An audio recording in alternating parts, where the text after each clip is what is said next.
Alright, let's try this again. So, I'm going to have a quick video on how to make your own editable PDFs. So first thing, you need to find the PDF that you want to convert. This is the one that we were using for Freak the Mighty, and this is, I have an unedited version of it first. So the biggest key here is going to prepare form. So when it asks you, it'll show you the file, and this right here, you can turn this off if you have a file that doesn't have clear lines, if it just has big spaces and you're going to need to add your own text boxes. But if it has lines like the one that we're using, it will do a pretty good job of auto-detecting. So we'll show you how auto-detect works. So you just click Start, and it will start converting the pages.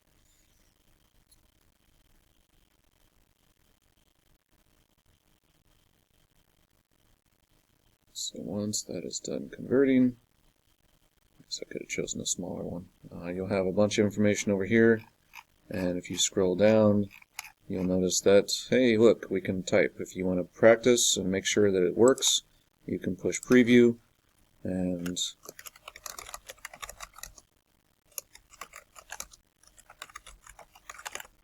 it looks like it works. And this one works, this one works. So that's one way you can test as you're going through. If it does not work, let's go back to Edit. Let's say that, like I had one, I messed it up and the font was gigantic. So if you have problems with how the words are working in there, you just right click on any of the text boxes, you click Properties, and so this is, and go to Options, and it will, I always have that one checked.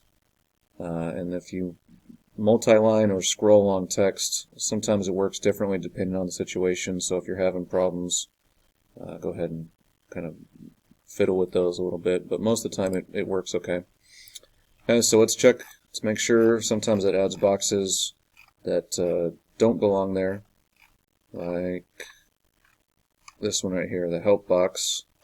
So if you want to get rid of a box, you just click on it, so make sure it's all blue, and you just push Delete.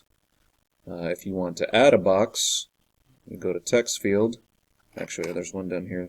Or you can do the check boxes real quick. So right here, you're going to want to add check boxes so kids can answer it.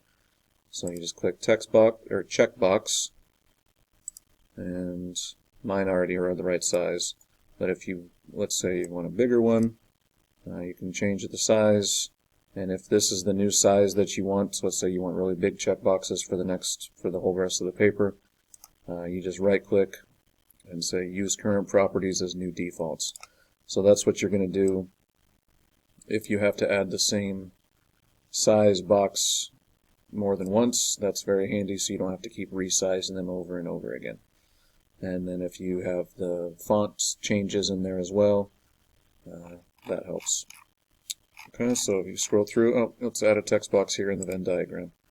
I already have them the right size, but let's say you didn't. You can just click on Text Field, and then you can size them, and once you find the right size, once again, you just right click and say Use Current Properties as Defaults. But since I already have them the right size, I'll just throw my 3 text boxes into the Venn diagram so they can still answer them. Going through, looks fine. Oh, there's another help one, so delete that. On mine, I didn't want the help thing at the end of every single chapter. It seemed a bit much. So if you want to change anything in the document, you just click Edit, and you can go in and, I don't need this help thing anymore. I'm going to delete this whole text box. I'm going to delete this one. So I'm just clicking on it and pushing Delete. And then this is all one box, so I will delete that as well.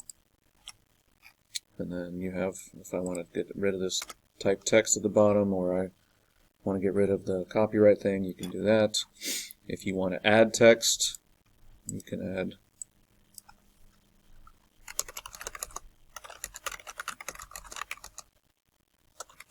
you can put whatever you want. So this will be to change. You can change text, you can edit text, you can change questions if you don't like them. Anything that's on here you can mess with. Sometimes the borders and stuff, I haven't figured out how to do those, but that's not usually a deal breaker. Let's see. So let's go back to, I don't know what the radio button is, I'll be honest. Enable selection for mutually exclusive. I don't know what that is. So, I'm sure you can get more fancy than I currently know, but this has been very functional for me. Let's see. I think that's it. If you have any questions, let me know.